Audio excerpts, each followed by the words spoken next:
Assalamualaikum warahmatullahi wabarakatuh. Kembali lagi bersama saya Bintang Timur. Di sini saya ingin meringkas video yang berjudul Bhinneka Tunggal Ika, Pengakuan Perbedaan dan Komitmen Persamaan oleh Dr. Yudi Latif. Jadi di dalam video ini Dr. Yudi Latif menjelaskan makna sebenarnya dari Bhinneka Tunggal Ika yang sering disalahartikan. Menurutnya, simbol ini bukan konsep melting pot di mana semua perbedaan dilebur menjadi satu, melainkan bentuk pengakuan terhadap keberagaman sekaligus komitmen pada persamaan. Indonesia sejak dulu adalah negeri yang kaya akan pertemuan budaya. Kita hidup di persilangan samudra dan dikelilingi berbagai pengaruh dari luar. Sejak nenek moyang, tanah Nusantara telah diisi oleh banyak peradaban. Mulai dari Melanesia, Austronesia, pengaruh Cina, India, Persia, Arab, hingga Eropa. Karena itu, kita memang terlahir dalam keberagaman. Namun, leluhur kita punya cara yang cerdas dalam mengelola perbedaan ini. Dari sanalah lahir dua kata, yaitu kearifan lokal yang sangat luar biasa. Yang pertama itu ada Bhinneka Tunggal Ika dan ada Pancasila. Jadi Bhinneka Tunggal Ika adalah adalah ajaran yang berasal dari Buddha yang menekankan kesatuan dalam keragaman. Sedangkan Pancasila lahir setelah kemerdekaan sebagai titik temu untuk menjaga kemajemukan bangsa. Beliau sendiri menjelaskan bahwa Bhinneka Tunggal Ika punya dua sisi penting, yaitu Bhinneka yang berarti kita mengakui perbedaan baik agama, suku, etnis maupun budaya dan menghormatinya. Sedangkan Tunggal Ika berarti kita tetap berkomitmen pada persamaan sebagai sesama manusia yang hidup di tanah air yang sama. Seperti kata Gus Dur, yaitu yang berbeda jangan disama-samakan, yang sama jangan dibeda-bedakan.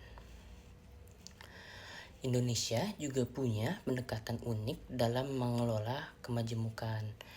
Kita bukan melting pot seperti Amerika yang memaksa semua orang untuk melebur dalam satu budaya dominan, tetapi juga bukan salad bowl seperti Lebanon di mana tiap kelompok hidup terpisah tanpa titik temu. Indonesia justru seperti public park atau taman publik di mana setiap orang bisa menggelar tikar dengan identitasnya masing-masing, tapi tetap berbagi ruang di area yang sama untuk bermain dan berinteraksi. Disitulah keharmonian tumbuh. Dr. Yudi sendiri menekankan pentingnya pendidikan yang seimbang, tidak terlalu menekankan perbedaan hingga memecah belah, tetapi juga tidak menafikan keragaman yang memang menjadi identitas bangsa. Untuk merajut persatuan, beliau mengajak kita untuk memperluas jaringan pergaulan agar tak hanya berinteraksi dengan orang yang seidentitas. Semakin sering kita mengenal yang berbeda, semakin mudah tumbuh rasa saling percaya, saling memahami dan menyayangi.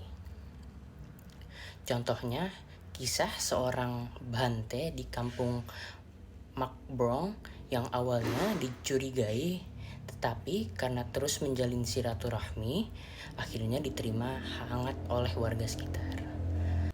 Selain itu, toleransi harus diikuti dengan tindakan nyata, yaitu memastikan semua orang punya akses yang setara terhadap pendidikan, kesehatan, ekonomi, dan layanan publik. Karena orang yang lapar tak akan otomatis jadi toleran hanya karena diberi ceramah. Kesejahteraan adalah kunci, dan jika kekayaan hanya dikuasai segelintir orang, maka akan muncul kecemburuan dan polarisasi seperti yang terjadi di Amerika. Di akhir, Dr. Yudi sendiri menegaskan bahwa inti Pancasila adalah memperkuat persatuan dan mewujudkan keadilan sosial. Sila ketiga yaitu persatuan Indonesia dan sila kelima yaitu keadilan sosial mengapit sila keempat yang menyimpulkan soal kerakyatan, yang artinya negara harus melindungi semua warga dan memastikan keadilan bagi seluruh rakyat. Sebagai penutup, beliau memberikan rekomendasi agar generasi muda membangun program lintas iman, kerjasama ekonomi di akar rumput.